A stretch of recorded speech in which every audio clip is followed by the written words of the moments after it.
Let's get cracking! Welcome back, everybody, here to your coverage of the D2CL. For those people out there that were tuning in before, we were already doing the qualifiers for Season 3 earlier in the day, but for now, we're jumping into the end of Season 2. Not completely the end. This is our third place matchup, but it may as well be worthy of a grand final. The Alliance going up against Team Empire is your best of 5 full matchup for today. Let's get ourselves, well, actually, before we start ourselves off, even though the draft has begun, I want to welcome in my co-commentator for today. He's joined me for a couple of games before, and it's great to have him back here again, man. Luminous, are you feeling good? Are you feeling ready? You feeling awake? I'm feeling great. I apparently only had 2 hours of sleep. Yeah, it's not a magical kind of thing. I've been living off basically US time zone recently. So yeah, I thought I could. So basically, you're in your natural habitat. So I think we're gonna have a great cast, best of 5. What, completely balls tripping out because of lack of sleep? Is not that my natural habitat? I guess so. I mean, don't you usually just work well like 4 hours sleep normally, anyways? So. Normally, I'm at least able to get like 6 to 7. Okay. Normally. 2 to 6, same difference. Yeah. Whatever works, man. Whatever works. I'm used to being sleep deprived, but I suppose as I get older, I kind of need more sleep. Yeah, well, I have a lot of sleep. I had a great meal, and I'm ready for this best of 5. No surprise here, Team Empire is going to open the draft with Invoker as Ember Spirit and Naga Spirit, Naga, as well as Lycan, kind of the top OP heroes being banned out. I'm surprised that Chen is being banned out, but against Alliance, Ake's Chen is so good, so you just take it out. Don't want to deal with that. I am no surprise. Like I can understand banning up against Arcade, but there's just so many other heroes on the field right now for Team Empire. I'm surprised they even let other things do, like Ancient Apparition as well. Like, this guy's being played left, right, and center too. Yeah, it's interesting. It's interesting to see how Team Empire approaches it. But at the same time, like, what else would they be banning? They'd be banning Invoker in your first 2 sets. Obviously, Team Empire wanted that.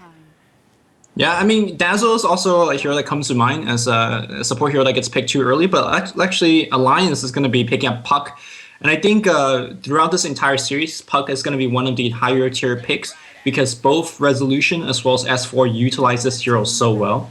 And we might see that Puck Invoker matchup we saw so often in that last best of 5 D2CL matchup between Alliance and Na'Vi, where Dendi and S4 were going back and forth with that Puck Invoker. So it's going to be quite interesting. Now, the other thing with Invoker is you definitely could play him as a safe lane. We're seeing a rise of that lately, where you go with the Hanamitis, and then you just go into a Necrobook quick, and you just push hard. So we'll see exactly what kind of Invoker is coming out from Team Empire. They definitely have played both styles in the past. And against Puck, I imagine the safe lane is going to come out, but it really could go either way. Yeah, you're right. Like you can switch it up however you want to. All I know is I'm looking at Team Empire's draft with the Invoker and the Bat Rider, and hands down, this keeps happening again. I don't know if you keep looking at like the recent Empire games, but every single time they're getting these 2 heroes. Not every single time, because that would just be crazy. But like, Team Empire just always find themselves in this perfect comfort zone. It's crazy to think they can get it out of the draft, but then again, it's probably just out of the fact they got such depth in their lineup. But it's Invoker and Bat Rider, like, it's Resolution and Mag's primary signature heroes. Yeah. I mean, it's like you said, you have to ban out the Lycan, you have to ban out the Ember, just the AA you talked about. There's just so many heroes that you have to take care of, especially against a team like Empire who has so many weapons. So, they end up with their signature quite a bit. So the other thing about Team Empire is the other day I saw them play a Silencer with this kind of lineup. They started with Invoker and Bat Rider, like you said, they so often do, and they end the draft with Silencer. I'm hoping to see that again today, but it's not a common pick. But I do know Vanscore really loves that hero, or was it Always Want to Fly? One of the supports really love that hero, and if they get their hands on it, it's pretty filthy stuff. In that game, it was Vanscore that played it, but okay. But you're right though. As far as that Silencer goes, it was actually part of Team Empire's older strat they used to run. This was back, I think, when Goblik still used to be part of them, but they would run an aggro tri-lane with the Silencer. Okay. And it was just a kill lane. It was a full crush the bottom lane and kill off whoever you wanted to find. And heroes who had like expensive abilities to cast would just be completely destroyed. Heroes like Wisp, for example, couldn't go up against such a lane. Oh, so the old Silencer, he level Curse of the Silent? Is that it, or? I want to say yes, but I want to double check my abilities first. Okay. I mean, I'll get back to you. What I saw out of the other Silencer game was a safe lane Silencer who skipped Curse. So like it was kind of doing complete opposite thing from what you said. So I guess Team Empire maybe was evolving. It wasn't Curse of the Silent. Basically, this was back before the Glaives of Wisdom were reworked as far as the intelligence steal. So Glaives of Wisdom was the first ability, and then it was Last Word. And these were like the two major focuses, to a point where he actually never leveled up Curse of the Silent. And it was just a straight lockdown control, one hero, push him out of the fight, and just have fun from there. Oh wow, we're gonna see a return of CK Wisp. We haven't seen this, I want to say, since TI3. I don't remember seeing Wisp. Wisp, is already not a common pick or as common as before. But CK is just like, a forgotten relic of the past, I want to say. Well, he's one of these heroes where if you never get your proper combination, he doesn't do enough for your team. Yeah. Right, it's like, I need to have a hero that buffs this guy. So without the Wisp, the CK kind of became, I wouldn't say useless, but he wasn't that great. The more common partner to the Wisp is like Ursa's, Sven's, Tiny's. Tiny being, I guess, the most popular. I guess Fnatic runs it the most. But yeah, CK is right there. And here we go. We're gonna see a Silencer. So Team Empire, when they run this particular combo, what they basically do is you Batrider, blink in, you lasso. Normally the response is, hey, let's blow up that Batrider, hex him up, kill him, or some other teams even use a relocate as a defensive way to actually get whoever that get initiated on and get them out. But Silencer basically circumvent all of that. When the Bat blinks in and he drags somebody, Global comes on. So you're basically seeing one of your allies getting dragged out. It's going to be a 4v5. Your team is global silent, so you can't do anything about it. So Team Empire basically starts off every team fight 5v4 if they plan those two abilities correctly. And honestly, it's not too hard to execute. So Team Empire's been running this lane quite often lately, and we'll see if they're going to be successful in doing so against Alliance. Well, so what's their combo hero to work with this tri-lane? Wait, sorry, what? The Rubik and Silencer, sorry. Who's he working with? What's this, the lane you're talking about? It's not really a lane combo. It's more like a mid-game combo. So basically, once Global comes on, they just go Blink Bat and then basically just pair it with whoever, I guess. So it's not even like... It's not even a lane combo. It's just like, hey, we're going to get 6 and then we're going to do stuff, kind of stuff. Okay. But what I'm worried about is that AA, Wisp, and CK, if they want to go offensive tri-lane, they definitely can. Because if you look at Rubik and Silencer, these two are not exactly supreme tri-lane heroes. On the other side, with AA's Chilling Touch, as well as Wisp's tethered movement speed increase, I could see Chaos Knight just jumping straight into these support heroes and just killing them with the Ancient Apparition Chilling Touch buff. And it's very, very hard for Team Empire to pick a carry to protect these two supports, let alone protect themselves. So I feel like if AA or if Alliance wants to go offensive tri-lane, Team Empire might be in trouble. They might have to dodge it. They might have to pick a very, very strong defensive carry. We'll see exactly what the case is. See, I'd be more concerned about Alliance going for an aggro try. Like, even with Silencer and Rubik, if you get something like is Murano still available? Like, you can still find your own initiation. You take Wisp or Ancient Apparition out of the field. Chaos Knight can't do anything in the early levels. You'd win your lane on the early points. At least long enough for Batrider to get a Blink Dagger, and then he can change the balance of all the other lanes. Yeah, I mean, I guess it really comes down to execution. So we'll see how it goes. If you look at Alliance draft, they don't really have a true late game carry. I guess Chaos Knight can become that, but he is extremely, extremely item dependent. And that goes back to the risk you talked about for the offensive tri-lane. If that tri-lane fails, then suddenly you're looking at your Puck and a Clockwork, two heroes that doesn't necessarily do a lot of damage to really hold down the mid game. So we'll see how Alliance want to lane this.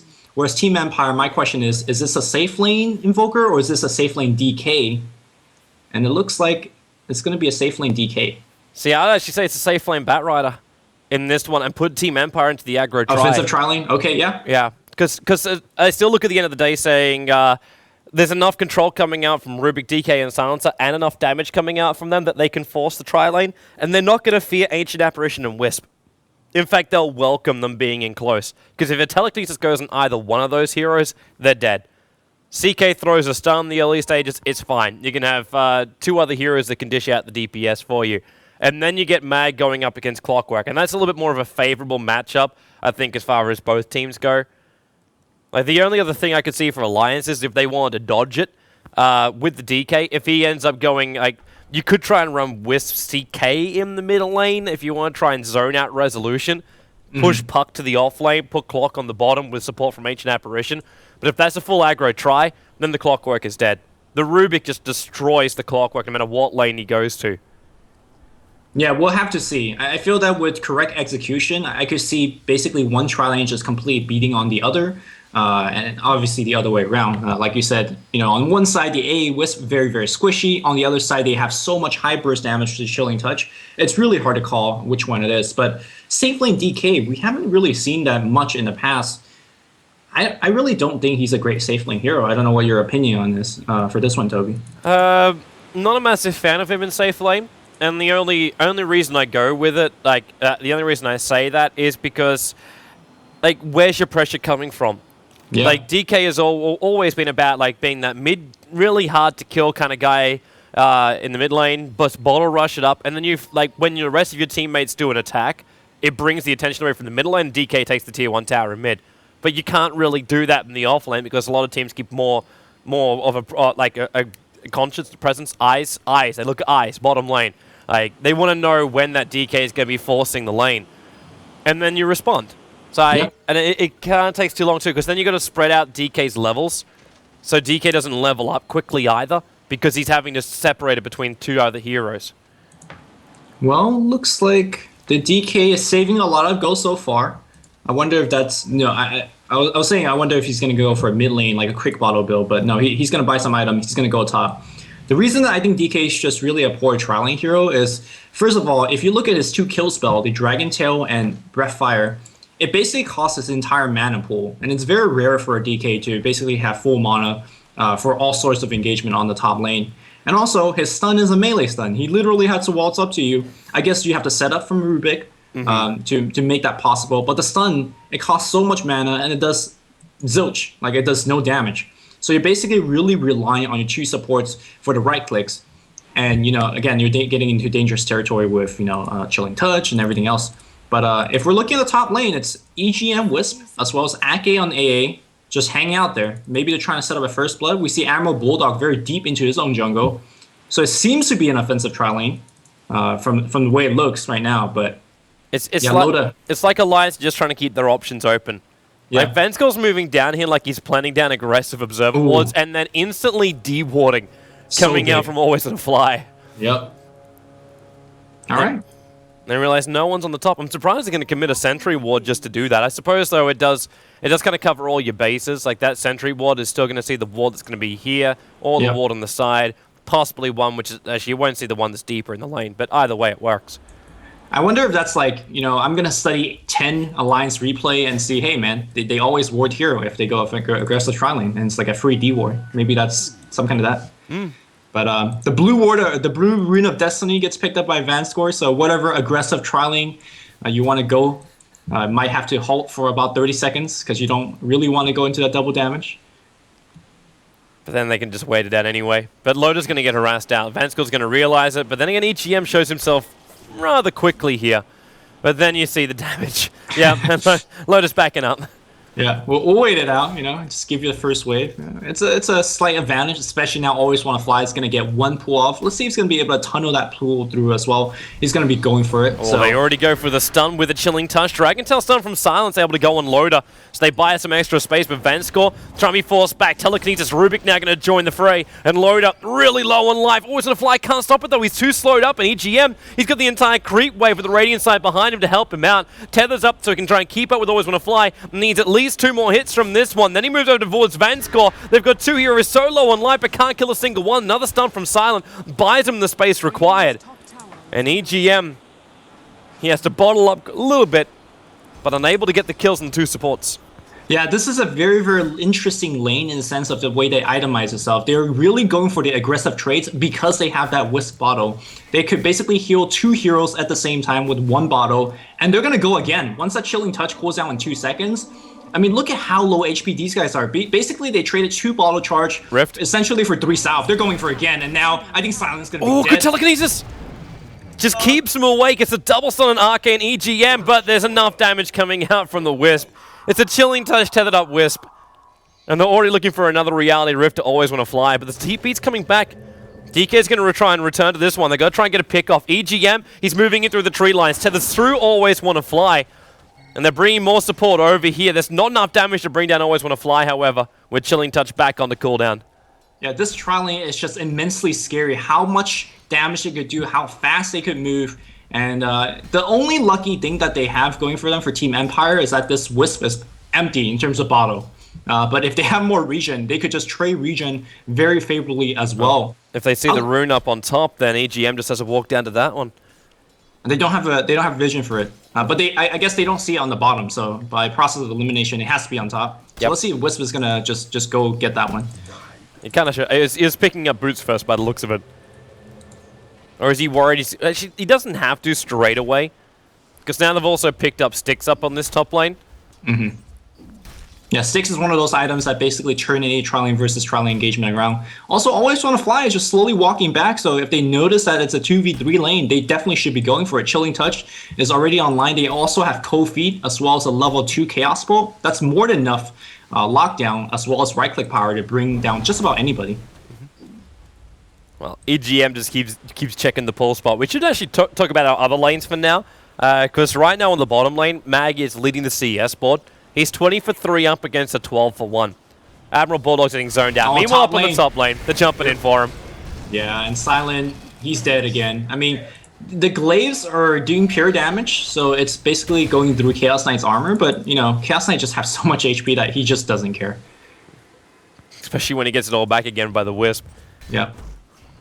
But yeah, Wisp is going to go all the way home. Sorry to keep cutting you off. I think you were talking about the other lanes as well. No, it's fine, man. It's fine. Yeah, I was just down at the bottom lane. Just saying Admiral Bulldog was having a bit of a rough time. But he's only behind by 5 CS, which is probably better than I thought he would be in this lane.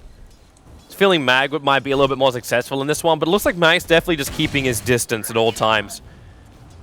Are they? Yeah, it's just really hard to actually kill Bulldog when he could just push you back at any time with those cogs. And yeah, it's going to be a passive farming lane. But the fact that Mag's leading farm and the fact that once he gets a Blink Dagger, this could be the comeback that Empire is looking for. Funny thing is, though, with Mag farming the way he is, it's actually not more efficient than being inside the jungle. Like, it's great. Well, hello. Meanwhile, up on top lane, Silent. Now, I don't think I've seen Loda get more than a 1-second stun. At EGM, Tethers up on 2. Now, they've got to decide. They're going Vanscore or the other one. They've got a full bolt as well as Rift available. And with the Spirit damage, they don't even require it. Sunstrike's on the way in. I think that was looking for the Ancient Apparition. But Loda, Reality Rift up. The Tether back in again. EGM rejoins the fray again. And Loda gets the last hit. But he kept taking too much damage from the tower. And EGM may end up feeding his life right now. In through the tree line, he buys a TP scroll before death, hoping to run away from Vanscore. But Vanscore, he can't see him on the cliff. Meanwhile, we've got a kill in the middle lane with Invoker going down, and EGM did get last worded. Ooh. And he'll pop from that one on top of the top rune.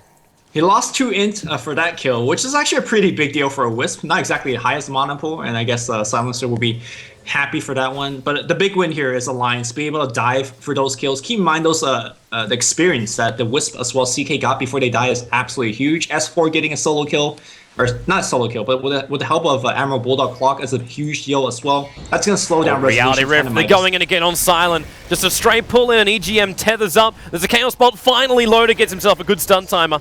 4 seconds on that one, and the DK will drop on the top. I mean, this trial is just scary, and Team Empire just have no answer. This is one of the big weakness of Silencer as a trialing support. He just doesn't do anything. He doesn't have slow. He doesn't have any stun. In fact, his nuke is not even an instant damage nuke. It comes off like 5-6 seconds later. So if you really need to kill somebody, you can't. That's why we don't see Silencer often. It's quite easily to be exploited now, and we're seeing Alliance doing just that. Well, for now, man, I also want to keep my eyes very closely on Admiral Bulldog. And not for killing on this bottom lane, but for his rotation. Like, we're already talking about the top lane being massively effective for Alliance. Yeah. If you add like a clockwork hook into this one, like it's been 1 or 2 pickoffs here or there. Like they're going to go again. Reality Rift going to be stopped for the moment, but a 1-second bolt. Invoker dies again to S4's puck. I don't know how he's solo dying in this one, but Silent, he'll die up on the top lane for the price of the Wisp, but with RK as well as Loda teaming up here, Chilling Touch still a bubble. That hit's really going to hurt hard, but then again, the silence goes out. It's a full global, it turns off. 4 seconds on the stun for Loda. And he's able to mop up Always Wanna Fly. Did you see how S4's done this? That's now the second time he soloed Resolution in the mid. No, the first one came from the Clockwork gank, like you were mentioning. He rotated mid with the Clockwork hook, so that's why he has this. Admiral Bulldog's going for a kill on the bot lane. He does have the hook when he magic sticks up, he does, but diving under the fires is not really a good thing. But now that's 2 kills for S4 on the mid lane. A kind of good rotation from EGM as well as a clock from the bottom lane. But just this trialing up top. The score's 10-3. We're 7 Lotus in trouble. Lotus in trouble. He's up here with no support. Sunstrike this time's going to come in, and the curse. That's a guaranteed kill right there. Vanscore, he's like, yes, more intelligence. Up by 6. S4 has rotated up towards the top lane, but he's arrived too late. So EGM will soak up the experience in the middle lane instead. Yeah, unfortunately, S4 didn't have Coil then. If he did, he probably would have Coil and killed the support as well. But that means Resolution might be in a little bit of trouble in the mid lane here, because here comes the puck. Coil is going to be on cooldown, and this is an Invoker that is rushing a hand of Midas, so he does not have the phase boost for survivability or even the HP. In fact, it's not going to be a quick Midas at all, because he's died twice. Yeah, it's an insanely slow Midas, maybe even just move into something else.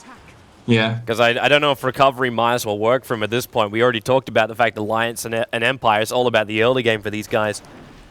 But at least they're going to have Mag with that Blink Dagger shortly. He went into the jungle and is now sitting just sub of 2,000 gold.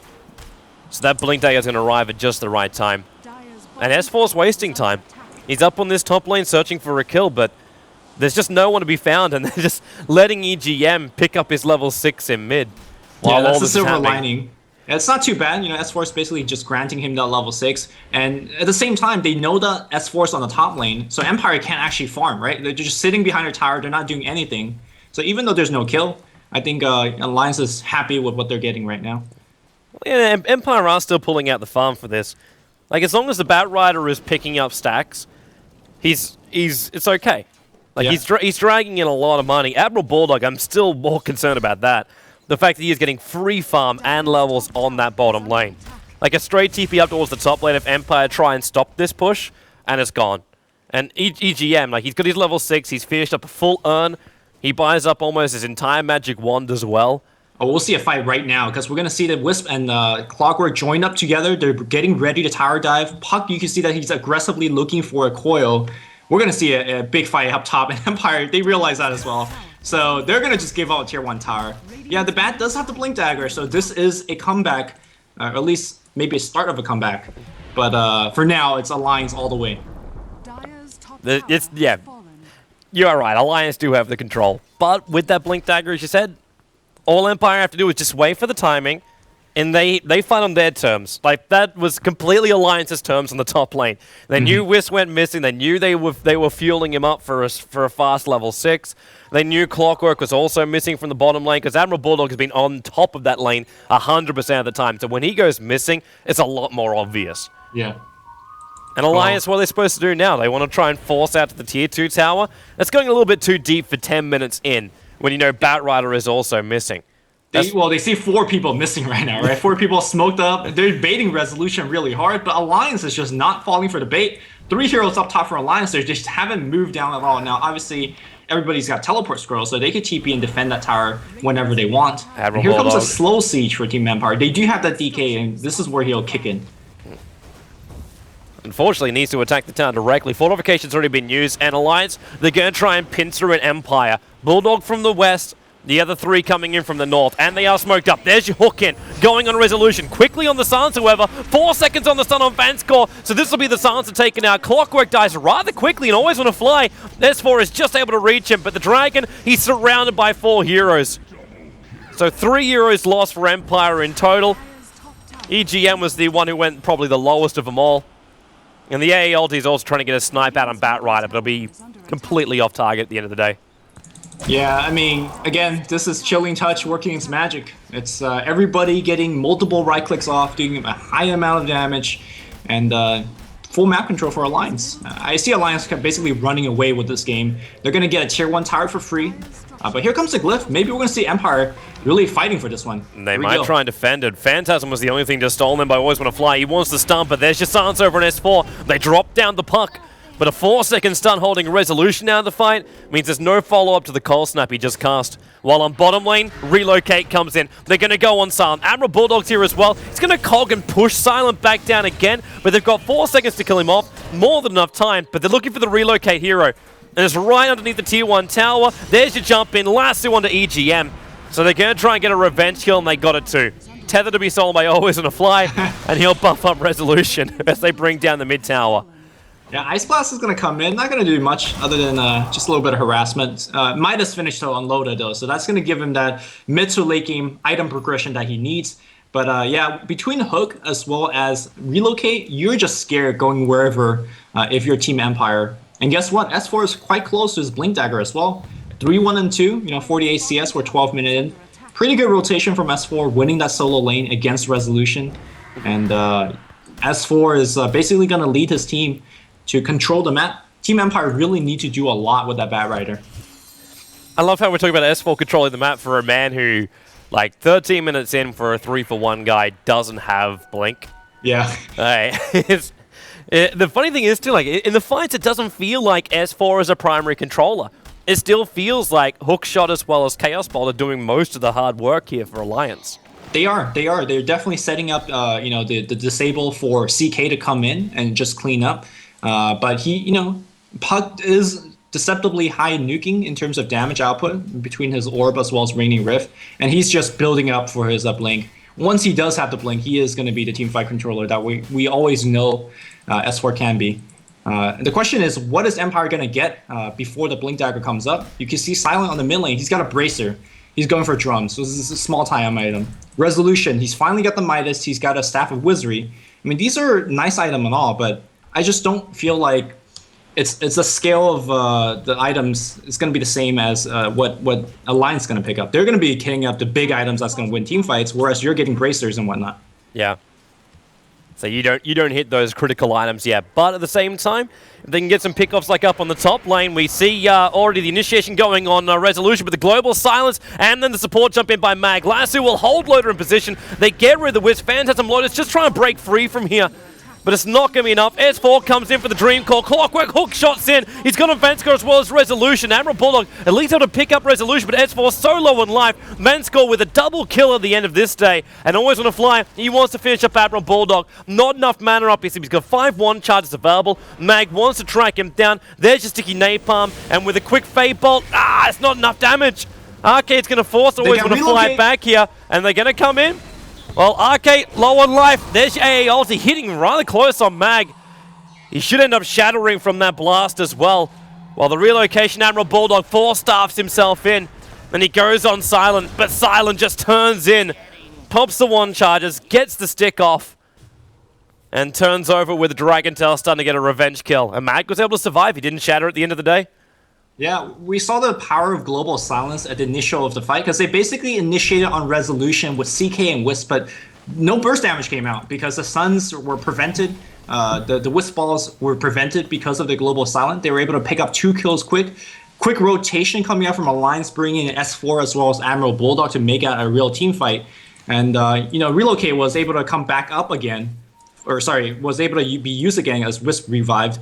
So it was really a chaotic team fight. I think that actually worked out okay for Team Empire, considering that they were down so many kills. The experience they got in that team fight was huge.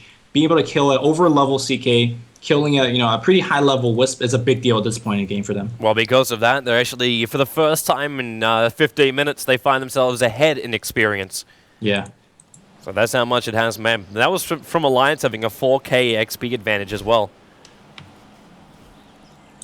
So things are looking up for Empire. They may not have their critical items straight away, but things are working for them. Well, there's one man on Empire that has all the items he needs, which is Bat Rider getting the Force and Blink. I think when you have the Force staff, your heroes just really transform into kind of a semi-initiator to a team fight winner in a sense. But here comes the Smoke Gang coming out of Alliance. They're going to smoke right past Empire. So nothing's going to happen. Is this Empire going to go for a kill, or are they just moving in for Roshan? They go south? The damage for that. They're going south. Yeah. All right. They passed so close to each other. They had to be on the edge of the smoke reveal for where they went. Oh, they're gonna run back into each other. Yeah, the Observer Ward's gonna scout out AA at the very least, so they could just jump on him. Well, with the double 4-stars, one on Resolution and Mag, you know they want to do it, and they jump in, they got Admiral Bulldog. Quick kills, Ancient Emperor Shinoli's going to come in, but with the Global Silence, S4 couldn't move in. He also got attacked by the Black Dragons. He can't move in and try and help out his teammates. And now, finally, there may be the jump out, but being picked up, throwing down the Dream Call, it does very little. S4 silence at the back end of play. He'll go down. 4 seconds on over on Resolution, but he's just tanking through it all. The Cogs will go from Admiral Bulldog. It's going to hold Empire in here, forcing them to fight. But EGM, he's keeping Loader alive, keeping him up. One charge, it's bottle everything they've got, giving Loader a double kill. But Fanscore, this silence is taking an ultra kill from the fight, and he wants more. He didn't get the curse anywhere near Admiral Bulldog, and now are they going to give him the Rampage, pushing up the Glaives to attack? He needs to get closer. Flame Brave from Mag picks him off. Alliance will lose the whole shebang. We are seeing the power of this lineup, despite losing so badly in that tri lane. When you global as well as a Bat Rider initiate, we saw it's completely 4v5 with Clockwork being picked down. Clockwork forced a buyback. So that was a buyback and a 5v5. Normally, you don't want to focus on Silencer after he casts his global, because essentially he's done, right? He's used his best spell.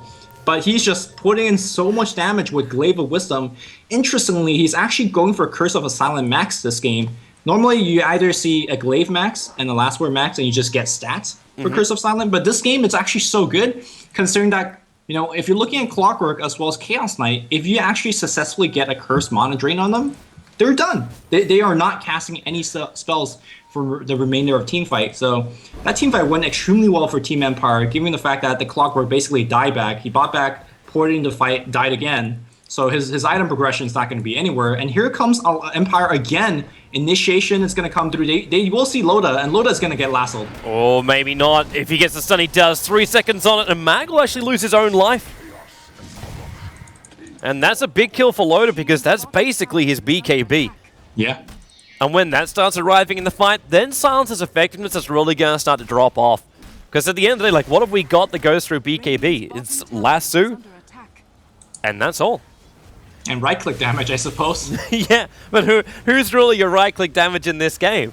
Like, Silence is pumping out the deeps. Oh, Resolution is going to come on the bot lane, and Silence is going to go right on Global being used, so Resolution's stuck there. He's going to right-click on EGM. EGM's dead, so at least he took one down with him. Here comes a Spell Steal. It's going to be a Chaos Bolt. They see Loda Phantasm him out, and suddenly you're in the wrong place. Always want to fly. It's going to somehow hit his stun, but a blink from S4. And there you go, winning the fight. Silence going to come right back in. Just, you know, trades here and there, but a big win for Alliance there. I love that from Loda.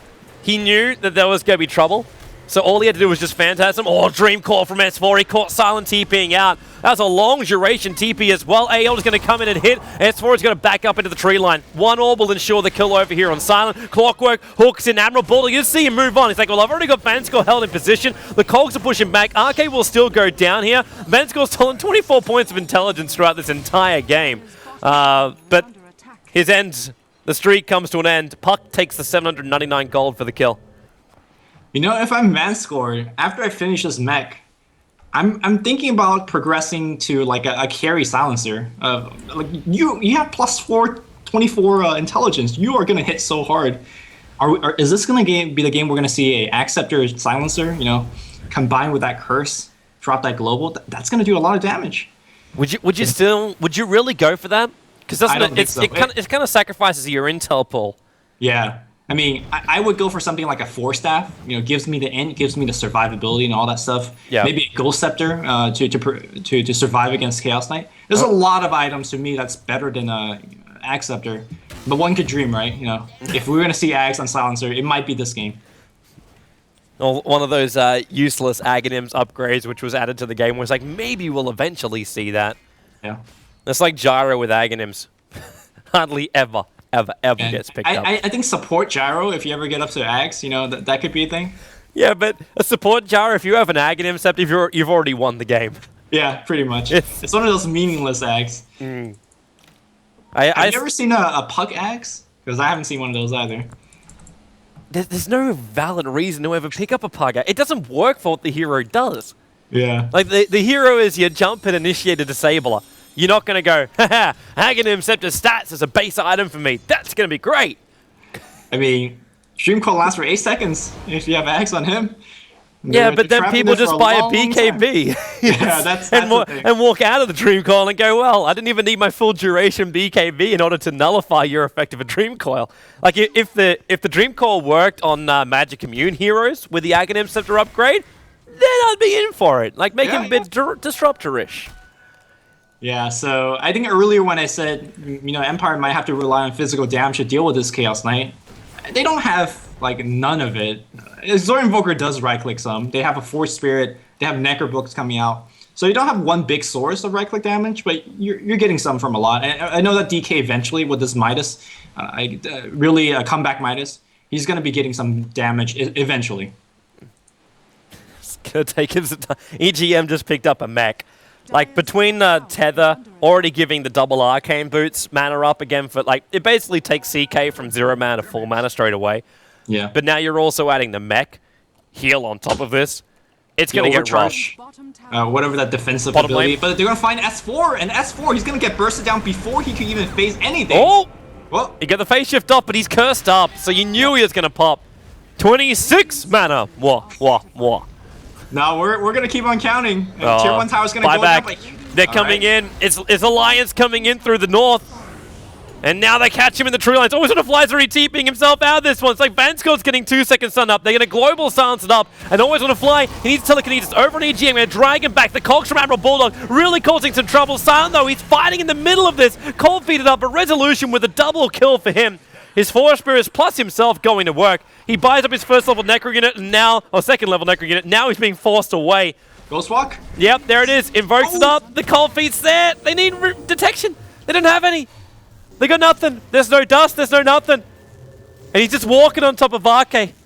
And No, with he's got Cold Batrider, Snap. He's got Cold Snap and Batrider. He can kill Ake if he wants to go for it. he had to force staff into it straight away if he was going to do it. All right, so, I mean, at the end of the fight, that was basically a 3v3. Keep in mind that S4 died in the beginning, and he had to buy back. Oh, Ice Blast. No. No, It's not enough. It's not enough. If that was a higher level Ice Blast, then maybe, but that's a level 1 Ice Blast. Right. With no Essentially, ags. with that buyback, though, that means Puck is never going to get the Hex, until like 40 minutes in the game. So I can still consider that a big victory for Team Empire despite losing a DK. They kept the Invoker alive. Batrider is alive again. And speaking of that Batrider, close to his BKB as well. So Empire, even though the mid game has been quite shaky, I think they're still doing okay, especially from that poor early game start. Still surprised how much farm Admiral Bulldog's managed to pick up. This guy's almost finished up Aghanims. Yeah. And once that's arrived, maybe then he can make that space so Puck can stop buying back and pick up a nice side device. Because if not, it's almost like he has to go something else. Like I don't want to say just like leave the orb in there and go and pick up a Yule Scepter or something along these lines. But I think Lincoln Sphere is probably the best alternative at this point. Because I think Empire relies so much on that Flaming Lasso initiation. Is it still going to be enough, though? Because you just use something like you just use Rubik's Steel to trigger it out. That'll be more than enough, and the range is more than enough as well. Now, we'll see exactly what S4... I mean, look S4, at that arming on the top lane. S4 has to phase shift almost instantly. Mag is already fireflied up, and now Loda moves the front line. So the blink deck has already been used, but he's managed to pull back on Vansco. Global Silence is there, but BKB is already there for Loda. He's trying to kill off Vansco. They force off him away, and the Mag charge. Aeon is going to fly in here, trying to help him out. He will connect right now over on top of Mag, but Loda, he's in too deep. EGM, he's pulling him away to safety. Just carrying him back. The Necro units are chasing him down. Meanwhile, a little bit further up, Resolution. Well, he's going to bail out. S4 still stunned up by the Dragon Tail. And another Necro unit try and fight down and pick off S4. And somehow, Alliance haven't lost a single hero here. But the 2 supports from Empire are down. Reality Rift, there's your Bolt, pulling him in. And 3 heroes from Empire are on the side. The power of Wisp, the power of the tank, and the power of Empire having no physical DPS. I mean, they were really underestimating Overcharge. They're saying, load us low, let's keep getting, but the heals, the Overcharge, and the fact, again, they don't right-click at all. They can't kill Loda. They were very close. And I think it's the fact if they kill Loda in that fight, that would have turned into a big victory. Because basically Empire kept running away in the fight and it got picked off. I think these fights going to get better, though. Essentially, this BKB charge on Loda is getting shorter and shorter. He's already done 8 seconds in 26 minutes. Yeah. Also, we see how Empire wants to take this team fight. Whenever they see a CK Wisp run in, they global. But BKB from Lotus says, I don't care about that. I'll just activate my BKB and just kill the 2 supports. Eventually, the supports are going to get tankier. They're going to get Force Staff. They're going to get Ghost Scepter. Eventually, Lotus is not going to be as effective as he is right now. So we're going to see Admiral Bulldog. He needs to pick up the slack. And S4 especially, he needs to pick up the slack. Well, Admiral Bulldog's got the Ag in him, so we can pick up that slack pretty shortly. It's almost a level 3 ulti with the Ag's upgrade, and he's working into a BKB. So there's a lot coming in for Admiral Bulldog. The slack will well be picked. Yeah. But Empire's on the hunt, and with the BKB now over on Mag, their control factor over in the last 2 hero is now nothing. So Empire maybe can finally say, I can kill off this hero. They still have hook. So if Bulldog could line up a hook to stun Mag, like that's so next level. But you know, but the problem is he needs the BKB to do it. Because every single time he's going to try and do it, the global silence is just going to go. Yeah, that's true. Yeah, you basically have to activate your BKB and try for a hook that you might not land. I almost want to see Wisp with a BKB in this game. Because right now, we've already got 4 on the way. Like, we got Loda with his BKB. RK, I believe, is actually bypassing the Aghanim Scepter upgrades here. That was just, like, if it's going to be, like, life points, it would probably just be the point booster. But he's got the Ogre Club. Admiral Bulldog gets an Ogre Club. And S4, well, he's got 2k Cold and a wish for a new item. He won't go BKB. So I say 3 on the way. One there, 2 on the way. I think Ake going for BKB, although very unusual, could be the correct item choice this game. Because if you notice these team fights, he hasn't hit a single Ice Blast. And it's not because he's aiming poorly. It's just the fact that whenever Ice Blast is on the air, that's when the global is out. So you can't cast the second portion of that Ice Blast. Here comes a relocate top. Yep, they're going to jump straight in, but then again, 4-star from Resolution. He needs to get Invis, but the Global Silence is trying to buy him some space, but BKB from Loda allows him to get a 4-second stun of Mag. He's coming in, the BKB from his God Trigger right now, but he's just going to 4-stuff away. That's a 10-second BKB being used, but he's taking so much damage anyway. AA ulti is in front, but it's a long BKB duration. Second hook. He's got one. He's got to get it right, though. Missed it. Mag went down just far enough. Always on a fly. He's going to try and turn here, but S4, he found Mag up on the cliff. Mag's going to try and fight him, but he got silenced up and there was nothing more he could do. And Silent can't reach him. These are some big pickoffs, but Alliance, they're getting these kills. They need to get Roshan. They need to get a tier 2 towers. To me, that was just like gank on the 2 carry, which is nice, but they're not doing anything with it. Yep. I'm loving the ganks, man. I mean, it's really strange, right? Like, we just don't see Silencer how he's been playing this game. We don't see CK Wisp that often. It's a very interesting game, to say the least. The hilarious thing is, too, like, I think I was having a debate. I think I was having a debate with Rigaboras earlier today when we were casting the JDL matches, and we're just talking about the, like, TI4, obviously, on everyone's minds. But we're talking about, like, the fact if there would be a new patch for TI4. And I sat there going, I don't want one. I really don't want one. Because we're looking at possibly the most dynamic meta we've ever seen. It allows lineups like this. It allows silencers to be picked. It allows CK Wisps to come back into play. It allows you to be so dynamic with every single draft. I don't want to see a change. I mean, I think if there's going to be a new patch, it's going to be more like a touch-up patch to make sure you round out some of the more OP heroes. So like in an Ember Spirit, get a little bit something like that. Maybe the Naga getting a little bit of nerf here and there. I mean, Bruno and I wrote a patch for his April Fool's joke today, and honestly, a little bit biased in saying this, but I think that would be a very good patch to round things up. But in any case, I'm in agreement with you. I think even though the XMG, the CD tournament, maybe skewed the number quite a bit, but I've seen some numbers that like over 80 hero is currently picked, in our captain's mode in 6.8. So, it's a very, very diverse draft, like you said. Look at Mag. Looking to have a jump right now. He's going to take a little bit of damage from the tower, but he's just making sure that no one is near here. This is just tower security. Empire attempted this like 15 minutes ago to bring down that tower.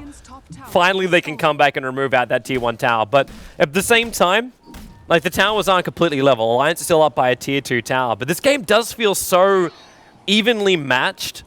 Like there's nothing right now which I would say 100% gives the victory to one team. Like you got CK getting bigger. He just finished up a full heart. So we have BKB, Armlet, and heart. And I know Loader is kind of like the old man that loses stamina as his BKB charges get lower. But by having 3k life points without the Armlet turned on, that's a lot of life points for them to get through. And they're going to find Mag. He's going to blink straight away. Yeah, there it goes. Up high. Man. He's still got 4 staff available. But Loader's going in to check out Roshan. As if he's going to start up on Roshan. This is danger zone. You got Mag who can jump in and Global Silence to stop you from reacting. I'm not 100% sure about this decision. I mean, it depends whether the BKB could come on from Loda, whether he could chaos spell somebody. But I think they're baiting it. With the Observer Ward position, which is up on the high ground here, I think it's just meant to be so Admiral Bulldog can just jump in and they go for the kills. I mean, again, if you jump in with Admiral Bulldog, you know the rest of your team's getting silent. So it's a one of those jump that you could look back and say, where's my team? Well, the team is silent, so they can't really do much. It's like, we're relocating silence. Oh, crap. And they're going to go back in again. This is showing that they have a lot of confidence, and maybe that confidence is misplaced. I'm not sure whether they can do this. Oh, Admiral Bulldog, he hooks up, but this time it's into a Forge Spirit. Resolution was making sure that it was 100% between him, but Mags also just used his Firefly. With this down, he blinks up. He's looking for a kill. Wonderful cogs, but the BKB and Global Silence goes now. Loader, Phantasm, and BKB are both being used, but he's locked in by Admiral Bulldog's cogs. Now Clockwork, he misses the latch onto Mag. Probably a good thing too. He probably would have died. S4's considering a blink up to a Dream Call, but they've lost their BKB, and they're going back in for Roshan with the BKB and Phantasm down. There's no global. There's no global. They're relying so much on Empire's globals being down. You can see a CK illusion. They're basically zoning out the entire Team Empire. And I think with global down, they have a much better shot. They got BKB Dragon Form. Roshan's not going to die fast enough. The cogs are getting worked through right now by Necro units. They're trying to get themselves down the ramp. Finally, they're there, and Lotus inside the pit. Roshan, under 2k life points, and Silent got the stun. No BKB. Admiral Bulldog comes in. He's looking for the cogs, but he gets silenced up. It's the last word from Vanscore. It stops the cogs hold. And now Loda, Reality rips in. Roshan, 1600 life points. There's a mess in his home. Loda, he's finally going to go down. Resolution with a double kill. Triple kill. Battling inside his own BKB. He even takes the Aegis the Immortal and the Roshan kill. And Alliance, even with the Global Silence down, the key hero has got silenced up, and, well, S4, that side is a little bit too late, man. And maybe, oh, he just went in. Always on a fly. I don't know if he can get this in time. He's got battery assaults. He was looking for the stun. There's no blink up on him. Resolution, Tornado, he caught him. He caught S4. They've got to get the telekinesis, and they got it with the cold snap. S4, he's going to go down right now with no buyback available. There's a 66-second window opened up for Team Empire now. And they're going to just take advantage of this as much as possible. I don't think they're going to get to Rex, but at the very least, they're going to take down with Tier 2. I mean, that's not looking good for Alliance. They fought without Global. Granted, they didn't have BKB on Loda, and he was just getting bashed around that Roshan pit. This is not looking good, because I'm seeing Empire, they have really good late game carries, in the sense that DK, yeah, he's splashing for AoE damage. Resolution, the 10 spell Invoker. I mean, Silencer is not bad late game, considering the fact that his damage ignores armor from his glaives. He's getting that Ghost Scepter, so even CK can't bully him around anymore. Where do we look to for late game from Alliance? I don't know, man. It's not really there. Not unless they can get some map control there, but there's no split push. Loader's going to come out. It's just like, okay, balls deep time. BKB, 4 seconds on Always On A Fly. But this now means, well, Always On A Fly will go down, but the Meteorite dropping on the Wisp. Iron's going to go down. Loader's lost his lifeline. Reality rips up again, trying to kill off Vanscore, but the Ghost Scepter buys him the space to move around. Silent in the middle of the fight with his own BKB up and running. Now that's going to wear off. Clockwork Hook bought him a little bit of extra time. Another Reality Rift here from Loader. He's done a lot of work here in the fight. It took him so long to bring him down. Now they move over towards Mag. And Mag, well, he'll take a fall. Resolution's back to life again. But can he actually fight his way out of here? He wants to go on RK as well as over on S4. And S4, he's keeping up with the pressure. He's got another Rift available. He's got Blink Dagger off cooldown in 1 second's time. So if he wants to, well, there's Cold Snap available for Resolution, but not while he's silenced. And RK, EGM is here to help him off, and they just run in fist. Look at Resolution's movement speed. Sentry War's not going to help you. There's your last word. Vanscore's low in life. Ancient Apparition's Blast, a little bit off target, and Vanscore will TP himself out to safety. Loda is just so damn tanky. Yeah.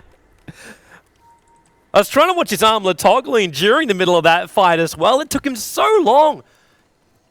I mean, it's not just the load of heart and the fact that Armlet gives you 1 billion armor. It feels like it's overcharge. You know, it's a mech on the background. It's an urn EGM is applying to himself. But then again, like EGM died. Like the first initiation, EGM just put him straight back up again.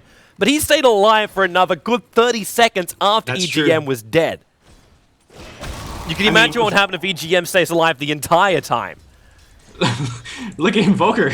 He's getting a Maelstrom for damage. Like I think like that's what you need to do. Yep. They are just so tanky. The other factor is that Silent hasn't really actually been doing much.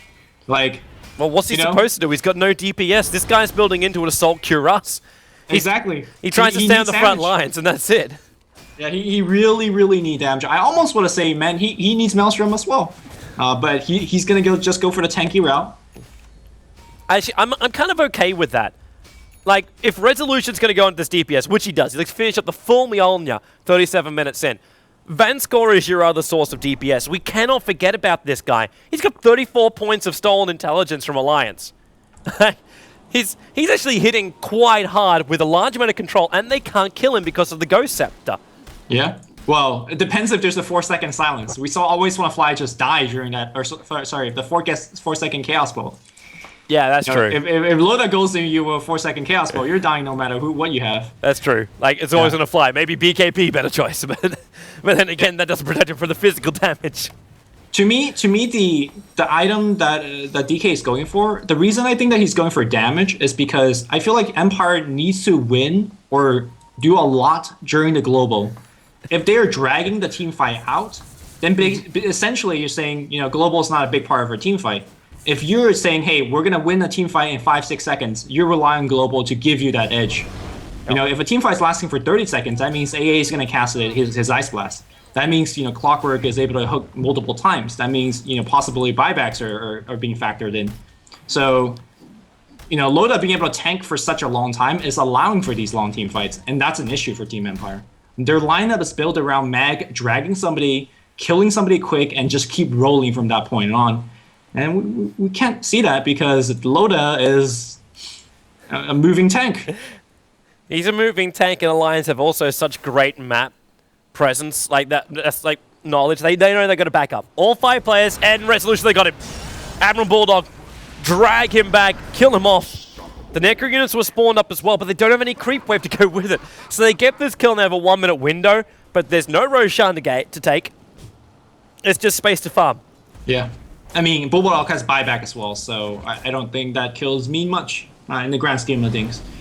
Alright, they're going to try and force him in the lane. At least if they can force the buyback, they stop that BKB from arriving on Clockwork. That's true, yeah. And I think you have to buy back if you're a Bulldog. I mean, it is 40 seconds, so maybe they're going to wait for it, but Resolution with a finished Mjolnir, you can put down the DK and make him tank, but here comes the Ice Blast. That's an 8 on a Coil's going to hit onto BKB, immediately forced out. Silent just doesn't care, man. Like, Resolution makes him go Sparkle, Sparkle, Disco, Disco, and he just turns back in on top of the tier 3 tower. Ooh, top lane, though. I think I see this in GI Grand Final. They just do this rat Dota stuff. They got to get out of here, though. They got to get out of here. TP out from Always Wanna Fly, got cancelled. They're going to be able to pick off the Rubik on the way back out again. But then Ghost Scepter, the Cold Feet will still be able to trigger. Meanwhile, up on top lane, Mag, BKB will trigger, and the Global Silence. He wants EGM. He wants to make sure there is no way they can pull him out of here. And then Vanskor also comes in and Loda. Ghost Scepter, he can't do anything. He's looking for the stun. Now you'll see him 3 seconds on that one. S4 with the Orbit. They pick off Vanskor outside. And now Empire, they're stranded in no man's land. Silent's going to go down. Loda's got himself a double kill. And he's moving himself down to Resolution. Resolution has to invis and leave his team for death. S4's jumping in, searching for the Invoker. Won't find him in Viz, though. That's a very questionable initiation from Mag. I mean, he was able to find the Wisp, but he moved so fast that his team wasn't with him. So, sure, Bat Rider was in there, but who was killing the Wisp? And more importantly, who was killing the CK? No one. DK got chopped down by Loda in 3 hits? That's your tankiest hero, and here comes the moving tank. The living legend himself on your Raxus. It's going to get worse, man. When these Raxus go down, he can just walk over to the Dire Shop and pick up his Manta Style. He's got so much money, so much evasion, and S4 wants to go in. Resolution clockwork, huge hook from Admiral Bulldog, and Panscore, I mean, always want to fly, he just disappears. Resolution will die as well. This is GG. They're going to lose everyone inside their base right now. Resolution buys back in there. Maybe you can get a couple of pickoffs. S4's low on life, but then in comes Loader again. Back into Invis. He almost killed off S4 then.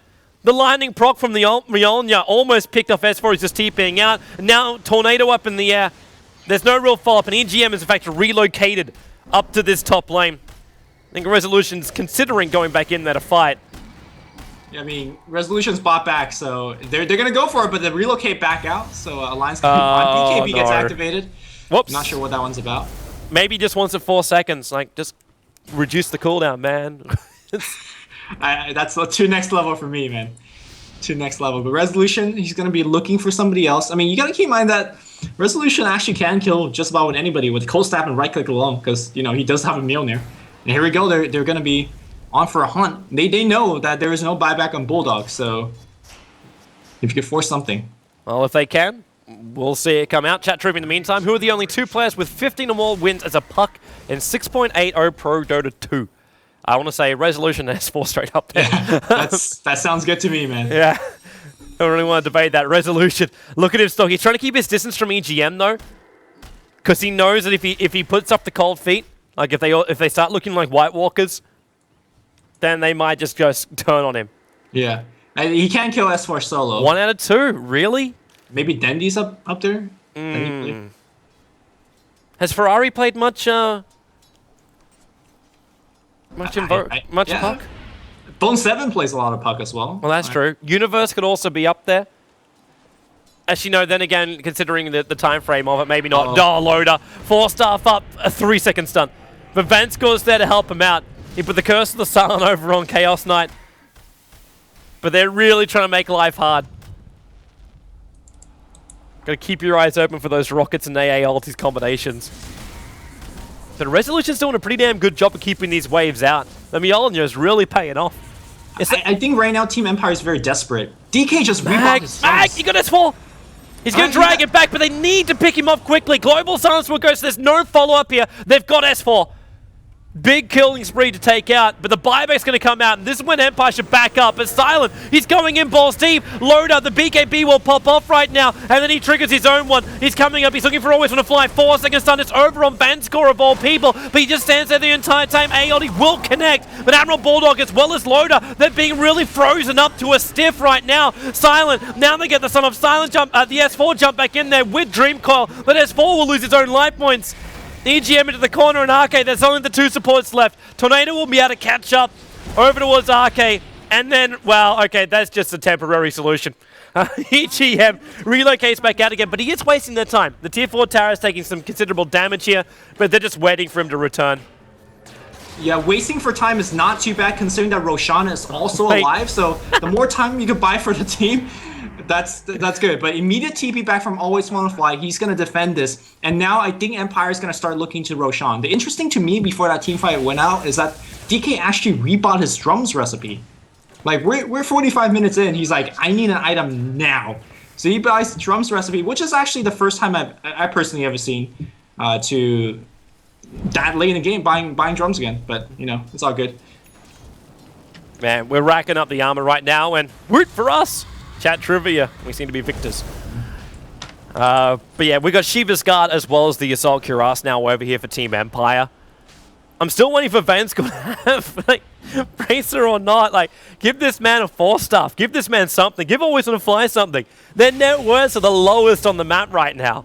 6.7 and 6.2 are the 2 supports for Empire. But with an Aegis the Immortal behind Team Empire, they're going to have so much more confidence coming into this fight. Not to mention the 4.6k unspent gold. Resolution quassed up. Get the Aegis so you don't die! He did. Yeah, he's going to die though. It's a full 17 seconds. That's not the way they want to do this. There's a relocate coming in too. They're searching for an opening, but Mag 4 stops away. The rocket will fly up. I don't know if that's enough damage. He won't. He does. He actually shatters from that after the rocket was able to connect. But EGM and Loader both use their relocate. And while the Invoker is up, they've got more problems on their hands. But I got a question for you right now, man. Resolution, item of choice. Does he go full deeps? Does he try and go the Monkey King bar? Or does he need stayability? You know, I have no clue. Hang on, he just bought something. He's going deeps. He's going Daedalus. Okay. He's going straight up Daedalus. With his DPS, though, he might even be able to, like, not one hit, 2 hit down Wisp or AA. And these guys don't have actually, well, one does. The Wisp has the Ghost Scepter, but Arcade does not. I think against any other carry in the game, I would have gone Hex and Refresher. Just say, hey man, I'm gonna lock you down. Like nothing you could do. But against Lotus Phantasm, Lotus says, yeah, sure, you're locking me down. My illusion's still gonna be a big deal. So I think this is the correct item choice. Also, that Mjolnir is doing so much work. Once you pop on the DK. CK! There's too many CKs. There's too many CKs. Fate Bolt, Deafening Blast, Breathe Fire. They tank it all. Telekinesis Throwback, get the stuns, waste the duration of it at least. But just the Phantasm units are killing off this tier 3 tower. But the thing is, the Phantasm's such a big part of Alliance's team fight. You can see that when the Phantasm is down, Alliance is backing up. They actually can't win a fight without that Phantasm. But every 2 minutes, we're going to push him with just the illusions. I think they're going to be happy with that, man.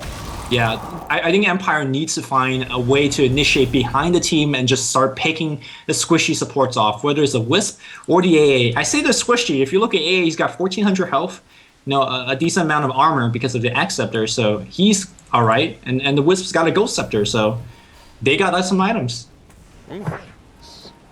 Well, there's movement coming out right now. I don't know if where they want to go to, but Mag, Fireflying, it's almost like he's just doing clearance work. But this game, I don't know how many people were tuning into like that Na'Vi EG game, and if it was really crap, then I will mock you. Well, I mean, it's Na'Vi EG though, so if you tune in, it's true. It's really hard to pass that one up, but for the 7 or 8K people that are currently tuning into this game, you chose wisely. Now, the other thing that we have to keep in mind is that, relocate backdoor is the thing as well. So Empire, they need to control the map, but they also have to worry about their base. So they are very stretched in terms of what they can do. Man, just talk about backdooring. Like Loda, check out his item now. He's going in from Mjolnir. This is going to be a selling of the hand of Midas and going into Mjolnir, because that's his last item. He is then stacked after this point. But you put up a Mjolnir over on these CK illusions. You can even put like a shield over on one of your Phantasms. And just make them think that's the real one? Or you could do that, or you could just say, well, you want to try and kill it, let it proc, and just force out every single wave. Like, you could just take out towers with nothing but illusions. I know it's like complete like douchery, but still, at the hey same, man, at the a same W is a time, W. It's just like, well, okay, I'm just gonna ulti, mana style, attack move towards tower. Victory! The thing about Mjolnir is that, to me, a Mjolnir or Empire would be really good because they're dealing with like illusion heroes, right? Or, like just a lot of stuff coming at you. Yeah. Whereas Alliance are trying to siege. I think if you're trying to siege, maybe a certain type of minus armor would help, maybe an AC, like just to get that minus armor. Another very interesting way to look at it is also getting Diffusal Blade 2. I mean, we've seen that army, right? Like, you just send that army up to a support and they just die. And considering the 2 supports, they have Ghost Scepters, where you can purge off with that Diffusal Blade and just pick them off. So I think it's... fly. Back it up, man. Okay, he does dodge it. Yeah, there's an Aghanim Scepter A ulti. It just lasts so damn long. He got hit by that on the top lane, and that's why he had to dodge the rocket, because if that connected, he'd be dead. Oh, there's a blue rune of destiny, Tobi. Like, if somebody gets that DD... The question is, that, well, actually, there is no question. It goes to CK. Like, there's no question at all. But then again, does CK really need it? In mine, I guess you could give it to Puck. I mean, Puck's gonna hit for like 400 or close to it. I think it's gonna, at the end of the day, just go to EGM. Like, they're gonna see the DD rune now, but he's just like, wow. No. EGM should pass the bottle to somebody and just let them pick it up. No, S4 is gonna just straight pick it. Okay. Ooh, look, we got movement coming out from Empire. A 5-man smoke movement into the Radiant jungle. If they set up a gank, like, be it from here and then a rotation up, that would be a possibility. But you got like alliances inside the Ancients, just farming them up, and now Resolution spotted them. They can see him. DD. Quick Forge Spirits up, send him in, and just try and make life hard. And Mag, whoa! He goes in, global silence, it doesn't help him. Mag's on the sidelines, he's got to buy back if he wants to be part of this. If he doesn't have the money, he's short by 200 gold, always want to fly. Ghost Scepter, he's caught inside the cogs. It's actually his own cogs, which he put down there. Yule Scepter went up on silent, picking him up and throwing him back down again. There's your DK gone. Rubik is actually hiding inside the tree line. The Wisp Spirit Balls, that's a little bit too far away. Resolution trying to go invis, but he's down. That could just be the fight right there that might win this for Alliance. They'll push in towards the mid-racks, and Empire, they've got buyback on the Invoker, and that is all she wrote. And he has to buy back, so kiss goodbye Daedalus. Yule Scepter up. It just works so well with the cold feet. Always on a fly. Wait, what? No, Orb. Orb and AAE ulti. Committal is high. Loader trying to reality rift up. He's getting silenced up. The cold snap made him stop it 4 different times. Now S4 comes in with a Hex on the Van score. Resolution. He's man fighting up against Admiral Bulldog. Forced one way, forced the other. Force the cog burn. Resolution. He's trying to fight underneath his own tier 3 tower. And he's actually getting a lot of help with these procs coming out from the Onya. Now he hooks up. He tried to get the perfect timing on the back of the tornado, but he couldn't get it right. And it's actually going to be a Skadi finished up there for Loader, just as a luxury item during the GG call. 52 minutes in. Alliance was getting a kill a minute, and we had 39 plus coming out from Team Empire. Action-packed game, and only game number 1. Oh my god. It was such an insane early game start for Loda and his team. Like, they got, what, 7 kills on that tri-lane top? I was like, oh, the game's over now. But Empire somehow made that comeback. I think the problem is DK never got up to his item. He was buying drum recipe for 45 minutes in, right? Like, yeah. you need Daedalus, you need BKB, you need AC, you need Mjolnir. And I think it's just the way that the game started, forcing DK to go for a comeback Midas. He never had the chance to go for those late game items. And I think overall that contributed to the victory that Alliance had.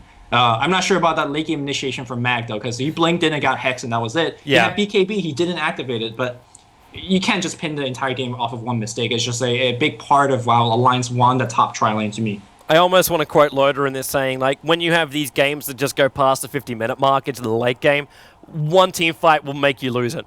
Like that's all it takes. That's all it takes for you to lose the fight. And well, Team Empire had that happen to him in the mid lane. But for now, the teams will have themselves a moment to compose themselves, think about what just happened, and we'll be coming back here for game number 2 of this best of 5. Alliance going up against Team Empire for the Dota 2 Champions League. There is a lot of money up for grabs as well for this position. In fact, I'm actually trying to check out how much it is. I'll get back to you on that one with a 3rd place battle out. Either way, we are racking up. In fact, if I just bring that overlay back up again, yeah, we're just short of $125,000 prize pool coming into this competition. So there's still a lot of money up for grabs. Will it be Alliance or Empire to take it so far? Alliance off to a good start. Can they execute it well? Push it to a 3rd with a 2-game advantage? We'll find out. Stay tuned.